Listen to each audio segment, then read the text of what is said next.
खबर उधम सिंह नगर के सीमांत खटीमा से है, जहां साइफन वन चौकी के अंतर्गत आने वाली वन विभाग की भूमि का राजस्व विभाग की टीम व वन विभाग की टीम द्वारा निरीक्षण किया गया। साथ ही वन विभाग की टीम ने अपनी भूमि का सीमांकन भी किया।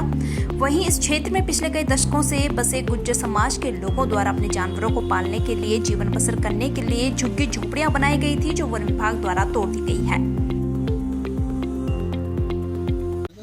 साइफन चौकी है, उसके निकट कुछ वन भूमि जो खाली पड़ी हुई थी काफ़ी समय से, उसे आज हम उसका सीमांकन कर उसे सुरक्षित करने हेतु कर रहे हैं। इसमें आगामी वृक्षारोपण सत्र में वृक्षारोपण भी प्रस्तावित है और इस क्षेत्र में चूँकि इको टूरिज्म गतिविधियों के लिए भी ये क्षेत्र चयनित किया गया है, तो उसमें उस संबंध में भी कार्य कराए जाने हैं, जिस हेतु इस रिक्त भूमि को आज सीमांकित किया जा रहा है। तो फॉरेस्ट डिपार्टमेंट के एसडीओ साहब भी आए और सारे रेंजर्स भी आए हुए हैं यहाँ पर। इन्होंने अपने एरिया को डिमार्केट करें और हम यहाँ पर लॉ एंड ऑर्डर इशू के लिए ही खड़े हैं।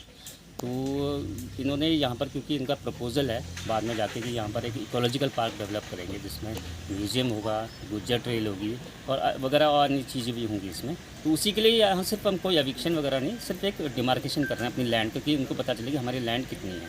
टोटल इनकी यहाँ पर लगभग मिला के 42 हेक्टेयर की करीब लैंड है। हमारे पास चारे के आदेश से पहले तो 1998 से हम लोग चारा लगाते हुए आ रहे हैं यहाँ पे। तो उसके बाद में लोगों ने बीच में रोका, फिर हमारे लिए एक शासन आदेश किया 2013 में, हरीश रावत के टाइम में। शासन आदेश के बाद लोगों ने फिर लगाना शुरू कर दी ज़मीनें। लगाते लगाते अब इन्होंने बगैर नोटिस के आगे आज हमारे ऊपर ही आक्रमण कर दिया। मसूरी में एक बार फिर यूके न्यूज लाइव की खबर का असर हुआ है। मसूरी टेरी बाईपास रोड पर आईडीएच बिल्डिंग के सामने लगे कूड़े की ढेर से लोगों को हो रही परेशानी का एसडीएम मसूरी नंदन कुमार ने संज्ञान लिया है और संस्था के सुपरवाइजर को जमकर फटकार लगाई है। साथ ही समस्या का समाधान करने के निर्देश दिए हैं। सेंटर है, बट यहाँ पे क्योंकि कुछ रेजिडेंशियल एरियाज भी हैं और पिछले कुछ 5-6 दिनों से शिकायत आ रही थी कि यहाँ पे कूड़ा ज़्यादा इकट्ठा हो गया था। इसको हमने संज्ञान में भी लेके सारा कूड़ा हटा भी दिया था। कि उनका नगर पालिका से जब बात हुई थी, इनका कहना था कि कुछ ट्रक के प्रबंधन में इनके कुछ समस्या आ गई थी, इसलिए कुछ पुराने कूड़ा भी इकट्ठा हो गया था। तो अब इनको डायरेक्शन यही दिया गया है कि जो कलेक्शन सेंटर में है, एक दिन से ज़्यादा कूड़ा कभी हरगिज़ ना हो और लिस्ट अमाउंट ऑफ टाइम में यहाँ से कूड़ा डिस्पोज हो जाए। एक लिमिटेड अमाउंट ऑफ टाइम में ही शहर का कूड़ा यहाँ पे आए और उसको जो है बहुत जल्दी वहाँ से निस्तारण कर दिया जाए, ताकि यहाँ पे जो कूड़ा जो इकट्ठा हो रहा है वो कम से कम हो। हमारा एमआरएफ सेंटर बन रहा है और बायोमेथिन प्लांट का 75% काम हमारा पूरा हो चुका है। 1-1.5 महीने के करीब में हमारे दोनों प्लांट शुरू हो जाएंगे, तो उसके बाद कूड़े की कोई दिक्कत यहाँ पे रहेगी नहीं। खबर जनपद उधम सिंह नगर के जसपुर कोतवाली क्षेत्र से है, जहां आवास विकास कॉलोनी के पीछे जंगल में एक युवक का शव मिलने से हड़कंप मच गया। मौके पर पहुंची पुलिस ने शव को कब्जे में लेकर जांच शुरू कर दी है। मौके पर जब पुलिस टीम यहाँ पहुंची है तो देख रहे हैं कि रास्ते के किनारे पे एक बाइक पड़ी है और एक व्यक्ति जो कि अनुमानित उम्र जिसकी 30 से 35 साल होने की संभावना है, ये यहाँ पे पड़े हुए थे। वहाँ पे कोई ID कार्ड वगैरह नहीं था। बाद में चूँकि जो वाहन था, तो वाहन को ही हम अपने चालान मशीन में डाल करके जब उसकी RC निकाली गई, तो उसमें पता चला कि ये आरिफ है। 4 भाई लोग हैं और ये यहीं जसपुर के स्थानीय निवासी हैं। परिजनों को सूचना दी गई है, परिजन मौके पे आए। गले में इनका एक चुन्नी फंसा हुआ है, जो कि चूँकि 3 से 4 दिन का लग रहा है ये बॉडी, क्योंकि बॉडी डिकम्पोज होनी शुरू हो चुकी है। और हमने तत्काल यहाँ पे मौके पर अपनी forensic team, dog squad team को बुलाया है। प्रदेश में आई भारी बारिश से हरिद्वार जिले में आई आपदा को लेकर सभी नेता हालात का जायजा लेने पहुंच रहे हैं। इसी क्रम में आज पूर्व मुख्यमंत्री हरीश रावत भगवानपुर के बुग्गावाला क्षेत्र में पहुंचे। उन्होंने ग्रामीणों से क्षेत्र के हालात पूछे और अधिकारियों से फोन पर बात कर परेशानियों का जल्द समाधान करने की बात कही। समस्याएं हैं क्योंकि आगे जो प्लेयर हैं वो सिंथेटिक में प्रैक्टिस करते हैं और हम यहाँ पर घास के मैदान में प्रैक्टिस करते हैं, जिसकी वजह से बारिश के दौरान वो ग्राउंड गीले हो जाते हैं। जब हम प्रैक्टिस भी नहीं कर पाते, इसलिए हमें मेन रोड पे, हाईवे पे दौड़ना पड़ता है। तो हमें बहुत सी कठिनाइयों का वो करना पड़ा है। इसलिए हम यही चाहते हैं कि हमें आगे सिंथेटिक ग्राउंड मिले। जो हमारे बुग्गावाला में मिनी ग्राउंड है, उसको सिंथेटिक में बदला जाए, ताकि आगे जो भी प्लेयर आ रहे हैं, जो भी हैं, वो आगे अच्छे से प्रैक्टिस कर सकें। मेरा ग्राम बादीवाला है और जिला हरिद्वार। मेरे को सपोर्ट मिली हैदराबाद से, हमारे कोच है, वहाँ से हमने स्टेट किया। फिर MP से हमने MP ग्वालियर से हमने नेशनल किया। फिर हमारा वहाँ पे सिलेक्शन हुआ।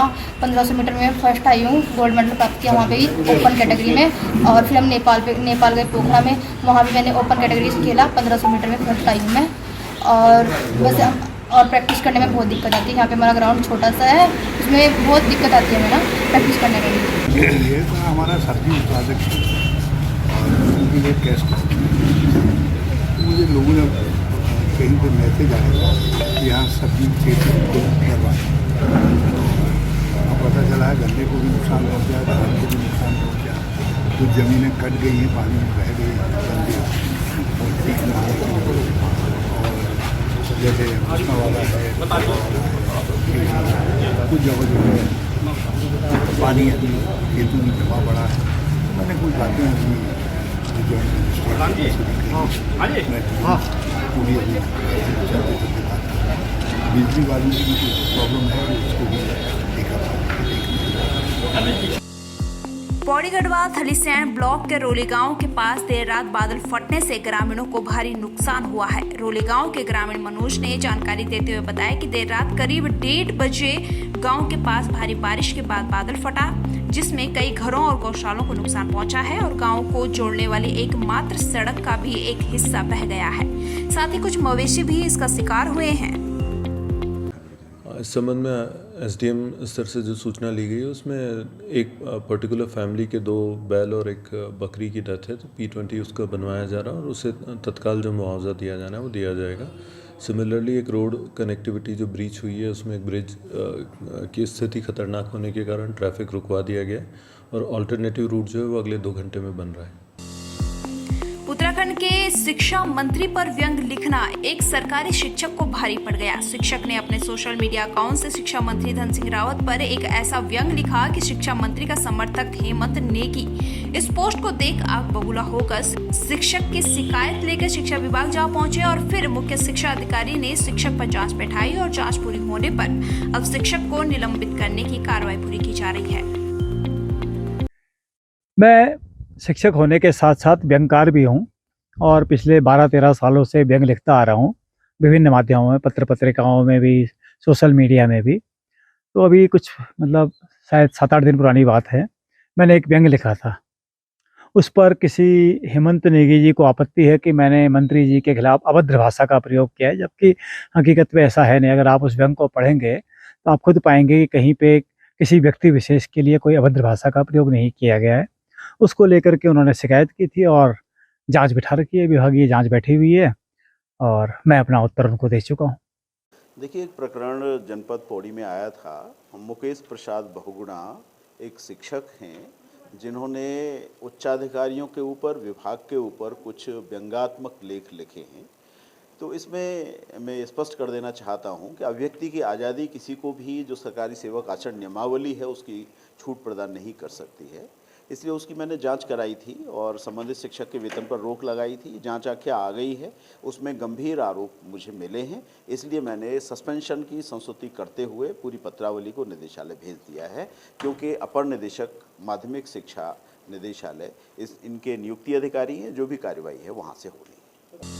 विकासखंड जोशीमठ के ग्राम भेटा में PMGSY द्वारा सड़क निर्माण का कार्य किया जा रहा है, जिस कारण गांव के निचले हिस्से में भारी भूस्खलन हो गया है। ग्रामीणों का कहना है कि भूस्खलन के कारण पूरे गांव को खतरा बना हुआ है। ग्रामीणों ने मांग की है कि जल्द ही सुरक्षा दीवार का निर्माण कार्य किया जाए ताकि गांव धंसने से बच सके। हमारे गाँव के नीचे से PMGSY की रोड गई है, जिस कारण हमारे मकान के नीचे रोड की कटिंग से स्लाइड बन गया है, जिस कारण हमारे मकान एवं आसपास की मकान को काफ़ी खतरा बना हुआ है। आज कल बरसात में काफ़ी डरे हुए हैं। हम चाहते हैं कि जल्दी से जल्दी इस पर सेफ्टी वाल लगाए जाए। अगर सेफ्टी वाल दीवार 1 हफ्ते के अंदर नहीं लगाया जाता है तो गांव को बहुत खतरा हो जाएगा।